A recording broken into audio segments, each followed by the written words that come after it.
مفتی صاحب بہت لوگوں سے سنا ہے کہ مرنے کے بعد روح 40 دن تک گھر آتی ہے اور زیادہ رونے سے میت کو عذاب دیا جاتا ہے، بار بار قبر پر جانے سے میت اپنی طرف بلاتی ہے، ان باتوں میں سے کون سی درست ہے؟ ایک بات درست ہے، باقی ساری غلط ہیں۔ حدیث میں آتا ہے ان المیت لیعذب ببکاء اہلہ علیہ، عربی الفاظ ہیں کہ میت پر عذاب ہوتا ہے اس کے گھر والوں کے رونے کی وجہ سے۔ اب سوال پیدا ہوتا ہے چیخو پکار کر کے رو رہے ہیں، عذاب اس بیچارے کو کیوں ہو رہا ہے؟ یہ تھوڑی رو رہا ہے۔ تو علماء نے اس کا جواب دیا ہے کہ اس پر لازم تھا، اس کو پتا تھا کہ جب میرے خاندان میں یہ رواج ہے کہ میں مروں گا تو گریبان پھاڑ پھاڑ کے چیخ چیخ کے پورا محلہ سر پہ اٹھایا جائے گا، تو اس نے اس برائی سے ان کو زندگی میں روکا کیوں نہیں؟ تو گھر کا سربراہ اس برائی کا ذمہ دار ہوتا ہے نا جو گھر میں ہو رہی ہے، اس کو چاہیے تھا وصیت کرتا کہ ہمارے یہ، کیونکہ جن خاندانوں میں رواج ہوتا ہے وہی ایسا کرتے ہیں، جن کے یہاں رواج نہیں ہے وہ ایسا نہیں کرتے۔ جب اس کو پتا تھا کہ میرے مرنے کے بعد ہا ہو چیخو پکار رونے کے مقابلے ہوتے ہیں باقاعدہ، جو نہیں رو رہا ہے وہ سمجھتے ہیں اس کو تو محبت ہی نہیں تھی، لہذا جس کو محبت نہیں بھی ہونا وہ بھی دکھانے کے لیے رو رہا ہوتا ہے بہت چیخ چیخ کے۔ تو صبر کا حکم ہے، رونے کی اجازت ہے، وہ تو محبت کا تقاضا ہے بھائی، لیکن ایسے چیخنا، عورتوں کی آوازیں گھروں سے چیخو پکار کی باہر جانا، یہ بہت بڑا گناہ ہے، اس پہ اتنی شدید وعیدیں ہیں، یہ اسلام میں جائز نہیں ہے۔ تو اس کو پتا تھا میرے خاندان میں یہ رواج ہے، تو نے وصیت کیوں نہیں کی؟ ان کو روکا کیوں نہیں کہ میرے مرنے کے بعد یہ حرکتیں نہیں ہوں گی؟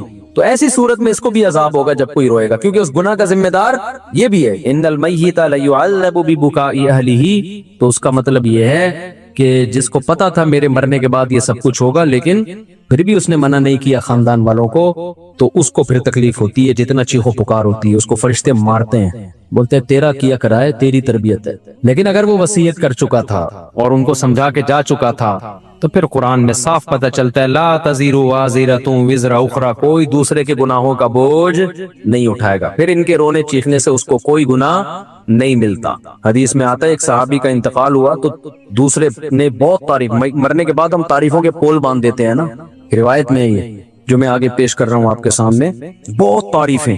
تو نبی نے فرمایا قبر میں اس کو فرشتے مارتے تھے اور پوچھتے تھے کہ بتا کیا تو واقعی میں ایسا تھا؟ یقیناً تو ایسا نہیں تھا، تو کیوں جھوٹی تعریفیں کروا کے گیا لوگوں سے اپنی؟ بعض لوگوں کی عادت ہوتی ہے نا کہ وہ اپنی جھوٹی تعریفیں کروا کے اپنے غلط امیج دنیا کے سامنے، جو یہ اچھا امیج ہوتا ہے لیکن وہ جھوٹا ہوتا ہے، تو امیج ایسا بنا کے، یہ لفظ امیج نہیں ہے، مجھے کسی نے بتایا امیج ہے نا، تو میں جو انگلش میں غلطی کیا کروں مجھے بتا دیا کرو میرے بھائی، میں کوئی انگریز امریکہ میں تھوڑی پیدا ہوا۔ تو ایسا اس کا امیج بنایا ہوا تھا کہ یعنی جو بعض لوگ ایسا اپنا تصور لوگوں کے دماغوں میں بنا کے جاتے ہیں جیسے بہت نیک، تو ایسے میں اگر مرنے کے بعد آپ کی جھوٹی تعریفیں ہو رہی ہیں نا تو اس پہ بھی چترول لگتے ہیں کہ لوگ کہہ رہے ہیں یوں تھا تو تھا، گیا تو ایسا ہے، پٹا ایک لگے گا بتا تو ایسا تھا۔ تو اس لیے جیسے ہو ویسے ہی نظر آؤ، اپنے بارے میں زیادہ نہیں تعریفیں کروایا کرو لوگوں سے۔ ہاں جو نعمتیں اللہ نے دی ہیں اس کا اظہار کرنے میں کوئی حرج نہیں ہے بھائی۔ غیر مسلم اگر خوبصورت ہے تو دیکھنے میں اچھا لگے گا تو اس کا تو، اور مسلمان تہجد گزار بدصورت ہے تو دیکھنے میں اچھا نہیں لگے گا۔ تو اچھا لگنے کا تعلق مسلم یا غیر مسلم سے نہیں ہے، اگلے کی پرسنالٹی سے ہے۔ ہاں اعمال کے لحاظ سے اگر اچھا لگ رہا ہے پھر غلط ہے، اعمال کے لحاظ سے کافر اچھا نہیں ہو سکتا۔ تبھی ہم کہتے ہیں کافر کی خوبیوں کو بیان کیا کرو کہ بھئی ان لوگوں میں یہ خوبی، لیکن یہ کہنا کہ وہ مسلمانوں سے اچھے ہیں یہ زیادتی ہے بھائی۔ مسلمانوں سے اچھے کیسے ہو گئے؟ جو خدا کا انکار کرے اور جو خدا کو مانے دونوں برابر ہو سکتے ہیں؟ ایک اللہ کو مانتے ہیں، اللہ کے پیغمبروں کو، اللہ کی کتابوں کو مانتے ہیں، دوسرا مانتا ہی نہیں ہے، وہ کہتا ہے میں خود بخود بناؤں، تو اپنے خدا کا انکار کر دیا اللہ کا، تو مسلمان سے اچھا۔ اگر وہ اچھے ہوتے تو اللہ مسلمانوں کو جہنم میں بھیجتا پھر ان کو جنت میں بھیجتا۔ ہاں یہ کہنا درست ہے کہ ان چیزوں میں وہ مسلمانوں سے اچھے ہیں، اور سب مسلمانوں سے بھی نہیں، خاص جیسے پاکستانی مسلمانوں سے امریکی مسلمان کرپٹ نہ ہونے میں اچھے ہیں، جاپانی مسلمان پاکستانی مسلمانوں سے ڈسپلن میں اچھے ہیں، ڈسپلن ان کا بہت اچھا ہے، صفائی ستھرائی میں وہ پاکستانی مسلمانوں سے اچھے ہیں۔ تو پاکستانی کس چیز میں اچھے ہیں وہ سوچ رہا ہوں، ابھی کوئی دماغ میں آئے گا تو بتاؤں گا۔ تو بیوی سے وفا کرنے میں پاکستانی مسلمان جاپانیوں سے اچھے نہیں، بہت اچھے ہیں، سمجھتے ہو؟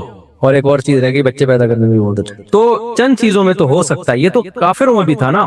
نبی صلی اللہ علیہ وسلم نے فرمایا خیارکم فی الجاہلیت خیارکم فی الاسلام، جو زمانے جاہلیت میں کافر اچھے تھے اسلام میں بھی وہی اچھے ہیں۔ جس سے پتا چلا کافر میں بھی کوئی اچھا ہو سکتا ہے نا، تو یہاں اچھائی سے مراد ہے چند صفات میں اچھائی، غیرت میں، بہادری میں۔ تو بعض کافر بڑے غیرت مند ہوتے ہیں، بہادر ہوتے ہیں، سخی ہوتے ہیں، تو جب وہ اسلام لاتے ہیں تو وہ بہادری غیرت اور بڑھ جاتی ہے. تو صحابہ کرام زمانے جاہلیت میں سخی تھے, بہادر تھے, رشتہ داری جوڑنے کو اچھا سمجھتے تھے. یہی جب مسلمان ہوئے تو یہ وفا کس کے لیے استعمال ہوئی؟ پھر نبی کے لیے. اور جو منافق تھے مدینہ میں, وہ کم وقت اسلام لانے سے پہلے بھی 2 نمبر, اسلام بھی لانے کے بعد بھی 2 نمبر. وہ جدھر دیکھتے تھے نا پلڑا بھاری ہے ادھر کو پلٹ جاتے تھے.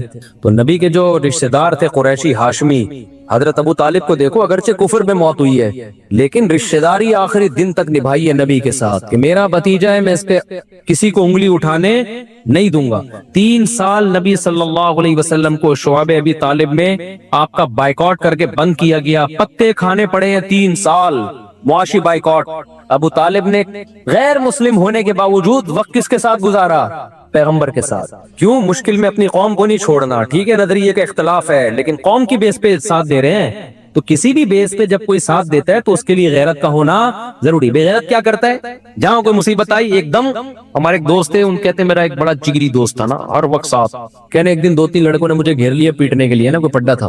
کہہ رہے میں نے کہا کوئی بات نہیں, ہم بھی 2 ہیں نا, نمٹ لیں گے, دیکھیں گے. کہہ رہا میں مار کھائے جا رہا ہوں, کوئی ریپلائی کہیں سے ہو ہی نہیں رہا. کہہ رہا میں نے اپنا وہ لنگوٹی یار دیکھا تو وہ 3 کلومیٹر پہ نا بھاگا جا رہا ہے. ابے تو یہ تو اس موقع پہ نہیں بنتا یار, یا تو وہ 100 آدمی ہوتے تو یار وہ بھی 2-3 ہیں, تم 2 ہو تو کچھ تو کرو نا, کچھ تو بچاؤ تو گئی اس کو. ایک دم ایسا بھاگا. میں چھوٹا تھا تو میرے ساتھ ایک ہمارے کلاس فیلو اسکول کا لڑکا, ہم دونوں ڈبل سواری پہ آ رہے تھے. آپ کو پتا ہے کراچی میں ڈبل سواری پہ پابندی ہی رہی ہے. اب ہم تو محلے پڑوس میں ہی نکلے, کہیں آگے ٹریفک پولیس والا نا, ہم چھوٹے بچے تھے اس وقت, ایک تو عمر بھی پوری نہیں تھی, وہ بھی انلیگل کام. تو ہم تو ایسے ہی نکلے, گلی محلے میں لوگ نکل جاتے ہیں, غلط ہے نہیں کرنا چاہیے. پولیس والا, اب جیسے ٹریفک پولیس والا نا میرے جو پیچھے بیٹھا ہوا تھا وہ چلتی بائک سے اتر کے بھاگ گیا. مجھے آج تک وہ واقع ہے, اتنی سپیڈ سے بھاگا میں اکیلا. تو وہ ٹریفک پولیس والے نے اس کو دیکھ کے اس کو اتنی ہنسی آئی ہے کہ یار یہ کتنا ڈر گیا, بھاگا جا رہا ہے. تو مجھے بھی چھوڑ دیا, بولا جا یار واپس. تو دن آج تک میں بھولا نہیں ہوں کہ یار تھوڑی سی اسپیڈ تو بھائی پکڑے گا کیا, کہ جیل میں تھوڑی ڈال دے گا, تھوڑا سا تم بھی کرے گا, کچھ جرمانہ لگا دے گا, کچھ بھی کرے گا. اتنے بچے پہ تو کیا جرمانہ بھی نہیں لگتا. لیکن مجھے اس کی اسپیڈ دیکھ کے نا جو میرے ساتھ بیٹھا ہوا تھا, میں نے کہا یہ ہے بہادر, اتنی بھی جلدی نہیں بھاگو, آگے پولیس والا تھوڑا سا آگے آ رہا ہے. میں نے کہا ابھی میں روکوں گا تو وہ اترے گا, پھر دیکھو ہے ہی نہیں, بھاگا ہو جا رہا ہے. تو کافروں میں بھی کچھ غیرت مند ہوتے ہیں, کچھ اچھی صفات ہوتی ہیں, تو وہ صفات بیان کرنے میں حرج نہیں ہے. لیکن جب مقابلہ ہوگا تو بھائی مسلمان کافر سے بہرحال بہتر ہے. اور جو اچھی صفات آپ کو کافروں کی لگ رہی ہوتی ہے نا, ان کی بھی جب ڈیپ میں جاؤ گے تو اس کی بھی گہرائی میں جاؤ گے تو بعض جگہوں پر وہاں بھی مسلمان کا پلڑا بھاری ہوگا. لیکن اس کے لیے الگ قسم کا چشمہ چاہیے, ان نظر سے دیکھا جائے گا. جو اپنے ماں باپ کے نہیں رہے وہ کیا رہ گئے, ان میں کیا انسان. جن کے اباؤں اور اماؤں کا مستقبل اولڈ ہاؤس ہو تو رہ کیا گیا. السلام علیکم. بعد اور میں غلام حیدر ول عبد الواحد, پورا شہر نسب لکھا ہوا ہے میرے بھائی. میری درخواست ہے کہ میرا نکاح ہو گیا, نام سے پتہ چل رہا ہے کہ آپ کا نکاح ہو گیا. میرا سسر شادی کرنے کی اجازت نہیں دیتا, وہ کہہ رہا ہے کہ مجھے اپنی بیٹی کی طلاق چاہیے, کسی بھی صورت میں بیٹی کی شادی نہیں کروں گا.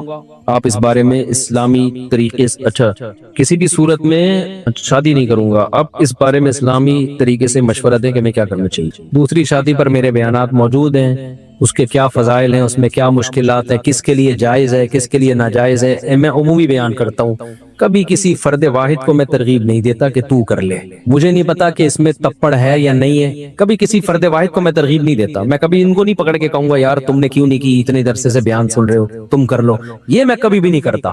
حتیٰ کہ میرے دوست احباب میں 40 سال کے لوگ بھی ہیں جو ابھی تک کمارے ہیں, ان کو بھی میں نے کبھی نہیں کہا تم نے شادی کیوں نہیں کی ہے. وجہ اس کی ہے کہ کسی کے پرسنل معاملات میں ٹانگ اڑانا یہ بہت غلط عادت. میں اگر کسی کو اسپیسیفک کسی فرد کو ترغیب دوں تم دوسری شادی کرو, مجھے نہیں پتا اس کا بیہیویئر پہلی بیوی کے ساتھ کیسا ہے, اس کے حقوق ادا کر بھی رہا ہے کہ نہیں کر رہا. ہو سکتا ہے وہ اس کو لٹکا کے رکھا ہو اور ہم اس کی 4 شادیاں کراتے پھر رہے ہوں, تو یہ تو ظلم ہو جائے گا نا.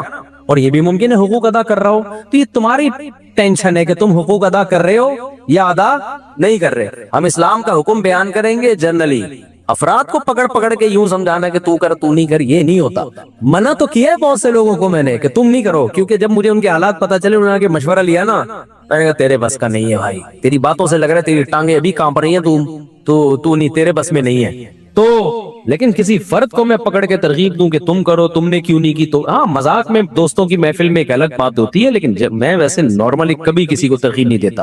اب آپ کہہ سکتے ہو چلو دوسری کی آپ کسی فرد کو ترغیب نہیں دے رہے, نہیں دینے کی وجہ سمجھ میں آئی, مجھے کیا پتا یہ پہلی کے ساتھ سنجیدہ ہے بھی یا نہیں ہے, ہو سکتا ہے اس کے پاس ظلم کر رہا ہو, وہ گزارا کر رہی ہو اس کے ساتھ مجبوری میں. اب تو مجبوری میں وہ گزارا کر رہی ہے, تم اس کے اوپر ایک اور بھی لے آؤ, ٹھیک ہے نا, اس کو بھی لٹکا کے چھوڑ دو, یہ تو بیڑا غرق ہو جائے گا.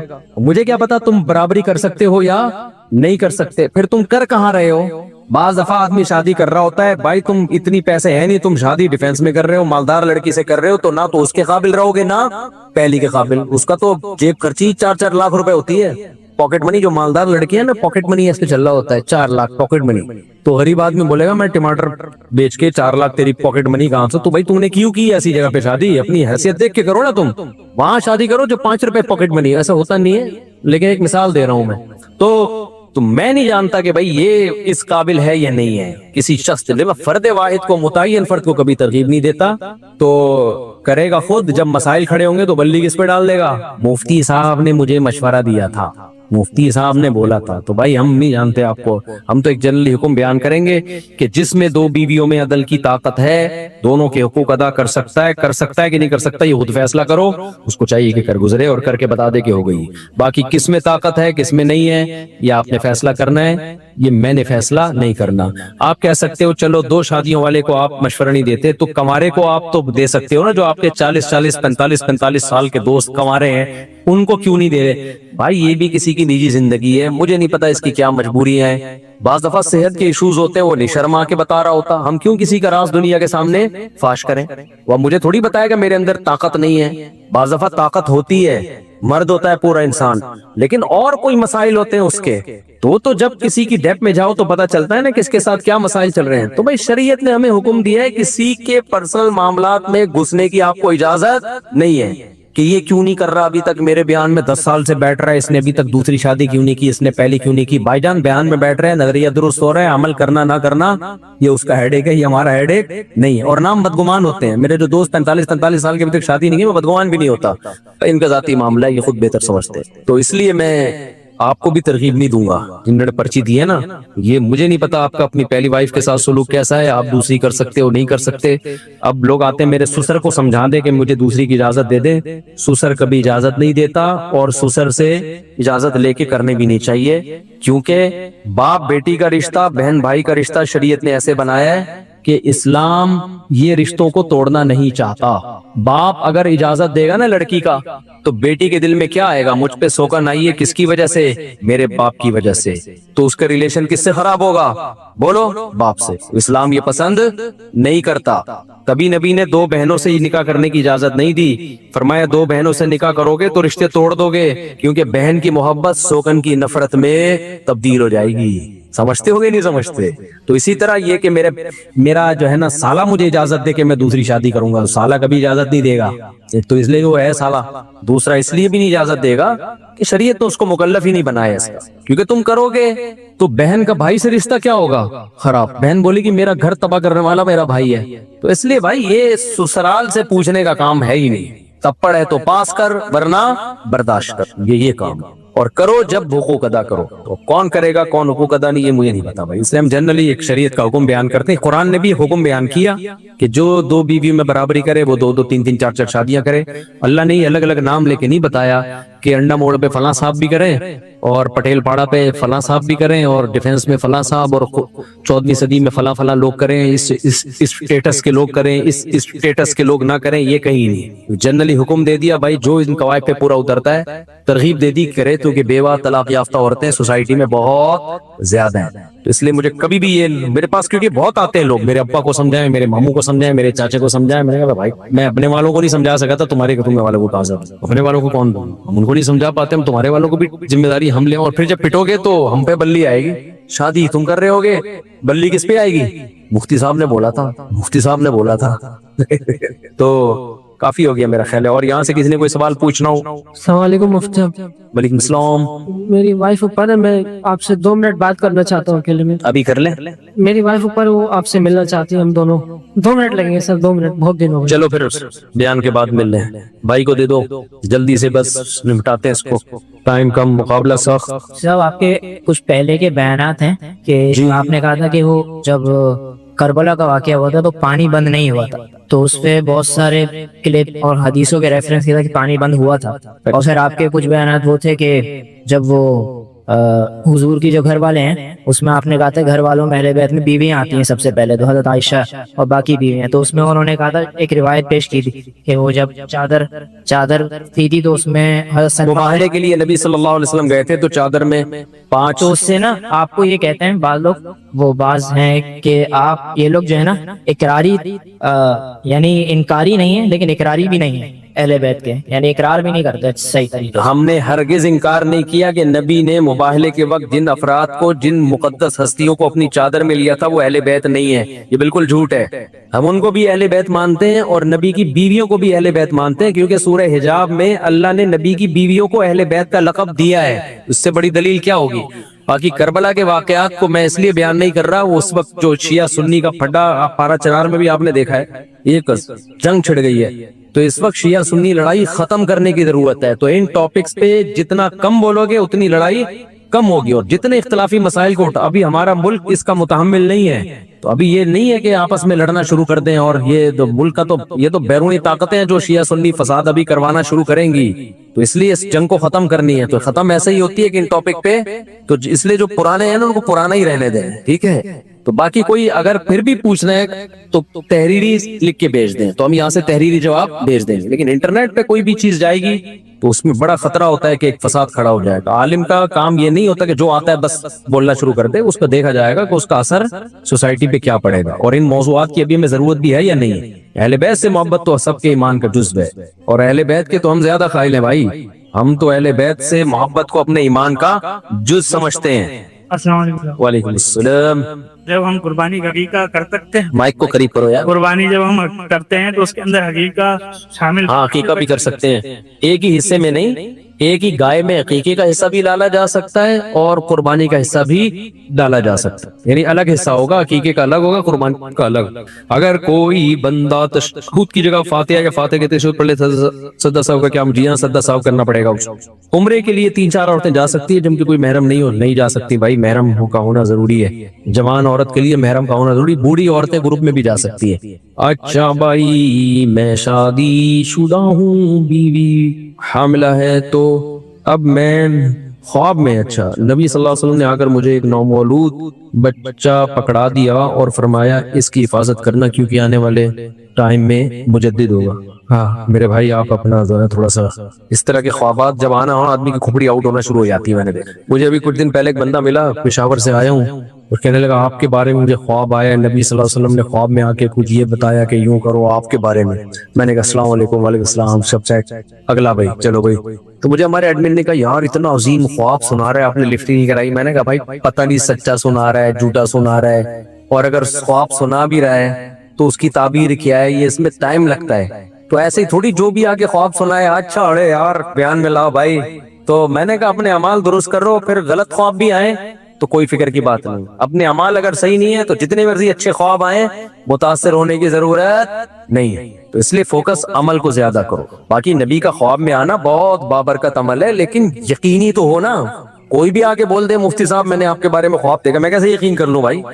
بعض دفعہ میں اس بیچارے کی جو پشاور والا ہے اس کو جھوٹا نہیں قرار دے رہا، لیکن میں تو کسی کو پرسنلی جانتا نہیں ہوں نا، تو بھائی ہو سکتا ہے کہ سچ بول رہا ہو سکتا ہے بعض دفعہ کوئی آدمی کسی کا فیور لینے کے لیے، یہ جو جعلی مریدین ہوتے ہیں نا، ان کے جعلی پیر ہوتے ہیں، ان کے مریدین جھوٹے خواب سنا سنا کے نا اپنے پیر کا بڑا قرب حاصل کرتے ہیں۔ پیر صاحب کہتے ہیں یہ خواب دیکھو، یہ آیا سنا بے میرے بارے میں کیا ہے تیرے کو۔ تو بھائی میں کسی کو ذاتی طور پہ جانتا نہیں، میں نے یہ نہیں کہا آپ جھوٹ بول رہے ہیں، میں نے کہا بھائی ہو سکتا ہے سچ بول رہے ہو، ماشاءاللہ اگر واقعی دیکھا ہے تو اللہ مبارک کرے، جو اس کی برکتیں خواب کی ہمیں اللہ دے۔ اچھا بس اتنا ملا، میں گلے میں چلو نیکسٹ دیے کریں وہ بالکل، ورنہ وہی واقعات ہو جاتے ہیں۔ ایک مرید نے اپنے پیر صاحب کو کہا کہ پیر صاحب میں نے خواب دیکھا ہے کہ آپ کی انگلیاں شہد میں اور میری انگلیاں پخانے میں۔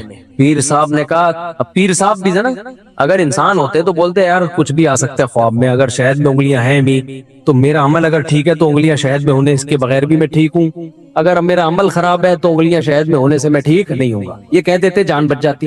پیر صاحب نے کیا کہا فوراً، دیکھا یہی تو بات ہے، میری انگلیاں شہد میں اور تیری انگلیاں، مجھے اچھا نہیں لگ رہی اللہ زبان سے نکالتے میں، لیکن اس کے بغیر مزہ بھی نہیں آئے گا۔ تو میری انگلیاں تیری انگلیاں